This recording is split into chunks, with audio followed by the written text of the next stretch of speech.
pensando aí também agora na evolução do problema, na causas de alterações onde trato o gastrointestinal. Então eu já passei pela minha digestão. Agora eu cheguei na parte onde ele está no meu intestino.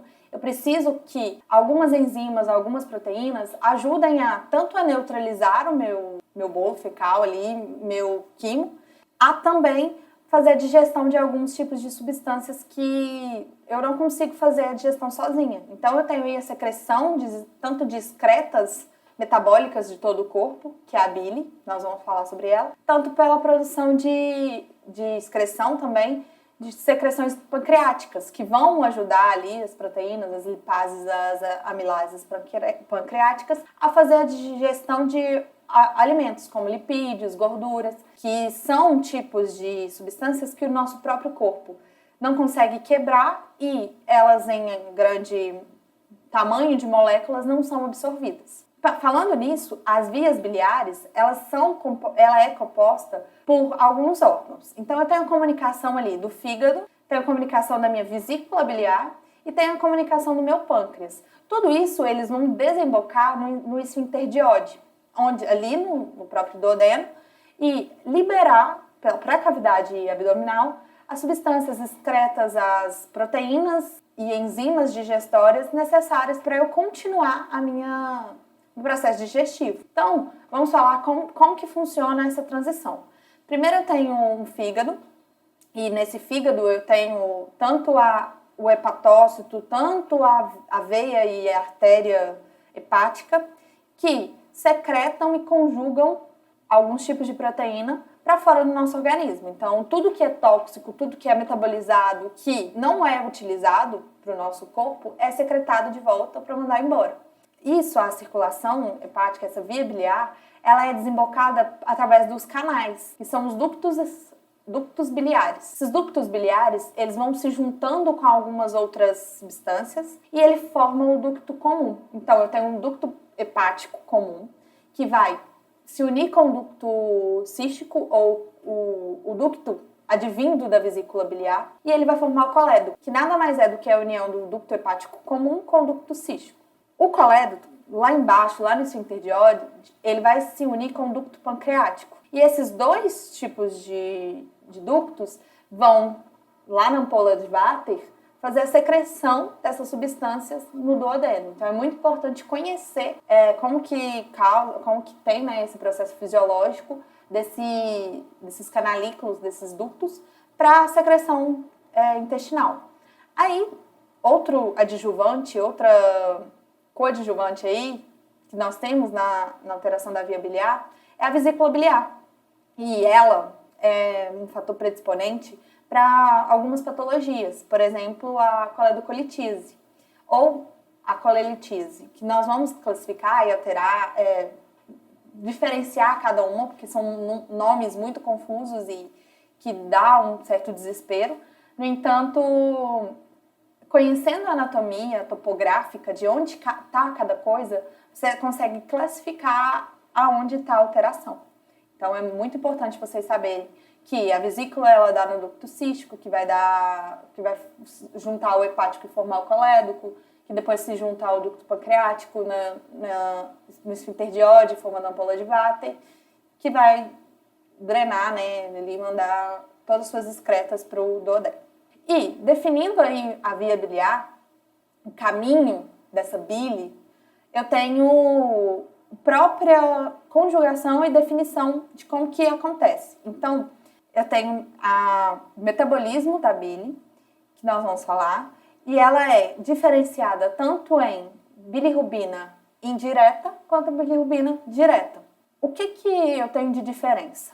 A bilirrubina indireta, ela ainda não passou pelo fígado. Então, ela não foi conjugada, não foi quebrada ali pelas enzimas dos hepatócitos para ser excretada, para ir até as vias biliares e ser mandada embora.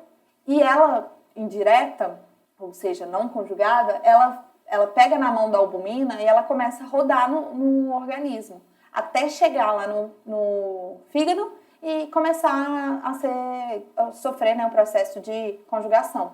Então, tem uma diferença muito grande.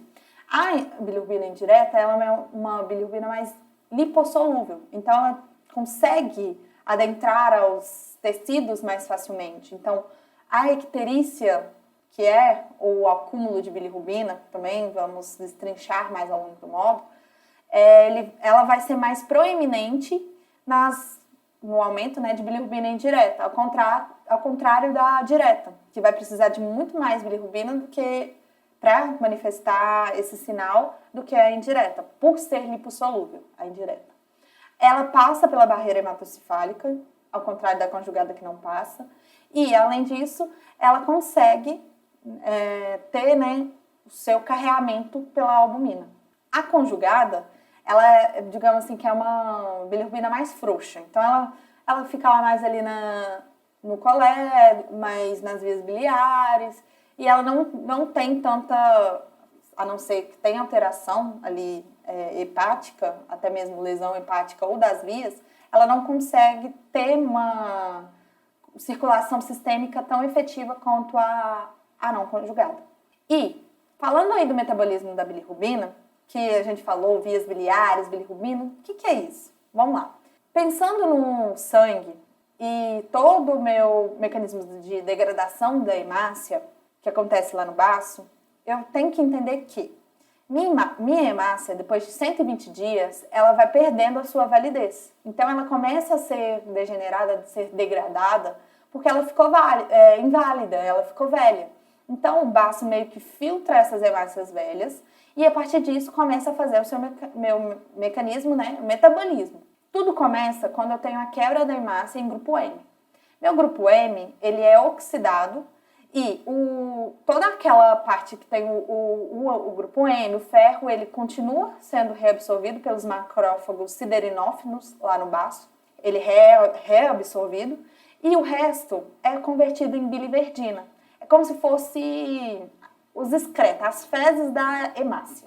Essa biliverdina, ela sofre a ação da biliverdina redutase. Então, é uma enzima que quebra ela, então, tive o grupo M se transformou em ferro, foi lá fagocitado pelo macrófago siderinófilo.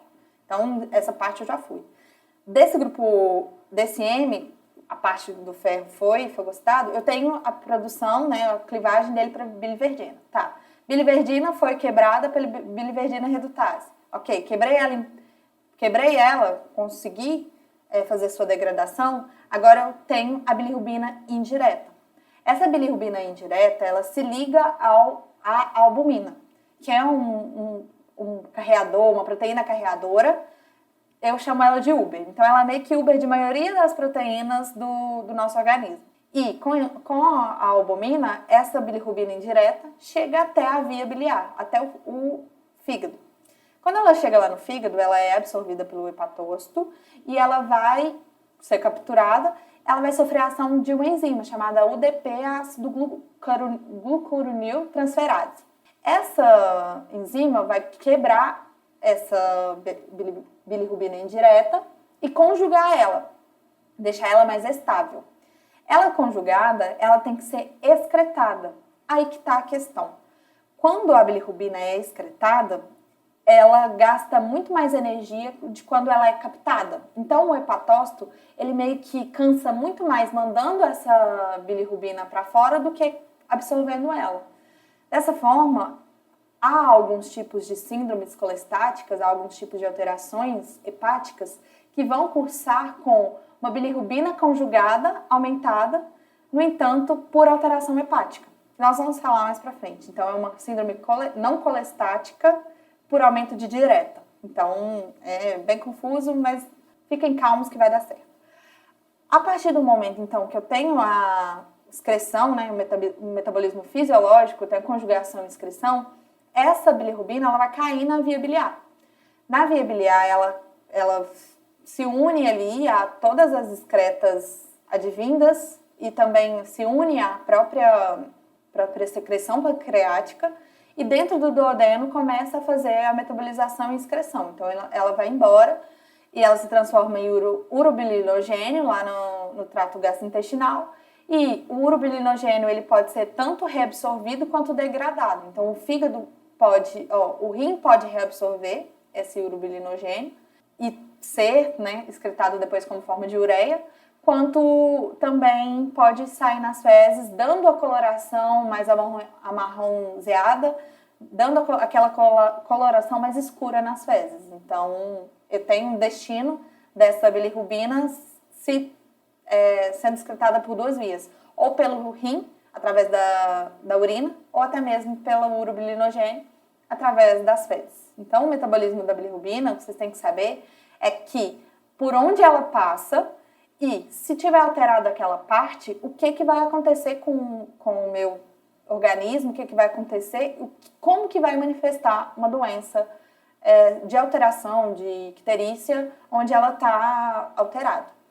E pensando nisso, numa icterícia, os principais diagnósticos diferencial que eu tenho a partir de alteração ou aumento aí de uma bilirrubina a partir às custas de quem que ela está aumentada. Então, eu tenho uma bilirrubina total aumentada, eu preciso analisar as suas frações, se a sua bilirrubina está aumentada às custas de bilirrubina direta, onde o fígado conseguiu conjugar ela, no entanto, ele não conseguiu excretar, ou ele excretou e está tendo alguma alteração de obstrução mecânica, ou alteração na própria passagem pela via biliar, ou se o fígado nem conseguiu conjugar ela. Então, eu divido em hiperbilirrubinemia não conjugada e hiperbilirrubinemia conjugada. Então, todos esses dois tipos de alterações, diagnósticos diferenciais, me levam a pensar aí onde está o defeito. É igual